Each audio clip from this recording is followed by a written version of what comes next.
కేంద్ర రాష్ట్ర ప్రభుత్వాలు అవలంబిస్తున్న రైతాంగ ప్రజా వ్యతిరేక విధానాలకు వ్యతిరేకంగా రైతులు, కౌలు రైతులు ఐక్యంగా పోరాడాలని, ఈ క్రమంలో ఈ నెల 30న విజయవాడలో జరిగే నిరసన కార్యక్రమంలో పాల్గొనాలని సిపిఐ నాయకులు పిలుపునిచ్చారు.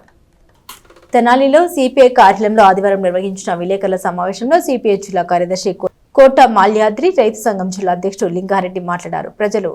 రైతులు పండించిన పంటలకు గిట్టుబాటు ధర కల్పించాలని, కౌలు రైతులకు గుర్తింపు కార్డులు మంజూరు, డిమాండ్ల సాధన కోసం ఈ నెల 30న విజయవాడ ధర్నా చౌక్ వద్ద నిరసన కార్యక్రమాన్ని చేపట్టినట్టు తెలిపారు. ఈ కార్యక్రమంలో రైతులు, కౌలు రైతులు పెద్ద సంఖ్యలో పాల్గొని విజయవంతం చేయాలని కోరారు. దళిత క్రైస్తవులకు సంబంధించిన అంశంపై సుప్రీంకోర్టు ఇచ్చిన తీర్పును పునఃపరిశీలించాలని కేంద్ర ప్రభుత్వాన్ని కోరారు. అలాగే కేంద్ర రాష్ట్ర ప్రభుత్వాలు అమలు చేస్తున్న ప్రజా వ్యతిరేక విధానాలకు నిరసనగా ఆగస్టు 6 నుండి 15 వరకు వివిధ రూపాల్లో ఆందోళన కార్యక్రమాలు చేపట్టనున్నట్టు తెలిపారు.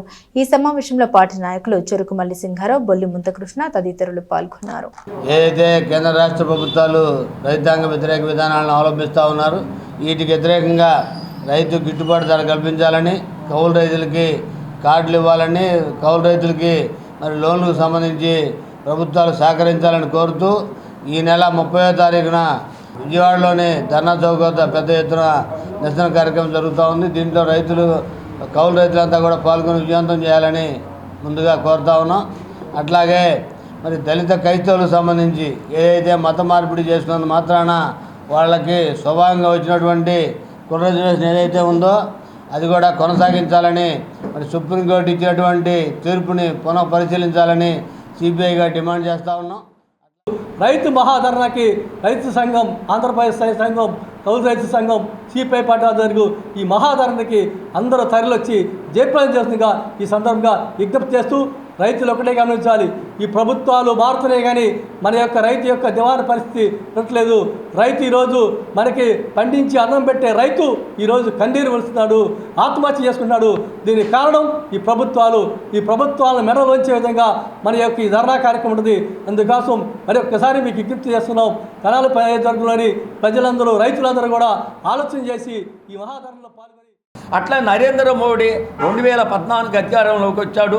2019, 2024 12 సంవత్సరాలకి 140,000 మంది రైతులు ఆత్మహత్య చేసుకున్నారు. రైతులకు రెట్టింపు ఆదాయం తీసుకొస్తానని చెప్పి రెట్టింపు ఆదాయం తీసుకొస్తున్నాడు. ఇవాళ ఇప్పుడు మా వాళ్ళు చెప్పినట్టు ఢిల్లీలో 13 నెలలు పోరాటం చేస్తే తల్లి పిల్ల ఆడవాళ్ళు గుడారాలు వేసుకొని చేస్తే 13 నెలలు కూడా రైతు సంఘాన్ని పిలిచి చర్చించాల. 540 రైతు సంఘాలు ఇక్కడ పోరాటం చేస్తే వాళ్ళ మీద 4,000 కేసులు పెట్టి 750 మంది చచ్చిపోతే వాళ్ళకి సబ్స్క్రిప్షన్ ఇస్తానన్నాడు. దానికి ఇవ్వాల. అయితే అప్పుడు 5 రాష్ట్రాల ఎన్నికల సందర్భంగా రైతులకు కాళ్ళకు క్షమాపణ చెప్పి ఎన్నికలైన తర్వాత మళ్ళీ కూడా దొడ్డిదారిన చట్టాలు తీసుకొస్తున్నాడు. స్వామినాథన్ కమిషన్ అమలు జరపాలి, అన్ని పంటలు గిట్టుబాటు రేటు కల్పించండి, 2 లక్షల రూపాయల రుణాలు మాఫీ చేయాలి, ప్రతి రైతు వ్యవసాయం చేసేవారు 50 సంవత్సరాలు పైబడిన వాళ్ళకి 10,000 రూపాయలు పెన్షన్ ఇవ్వాలి, అన్ని పంటలకు మద్దతు ధర నిర్ణయించి కొనుగోలు చేయాలి. దాని మీద విజయవాడలో ధర్నా చౌక్ దగ్గర ఆంధ్రప్రదేశ్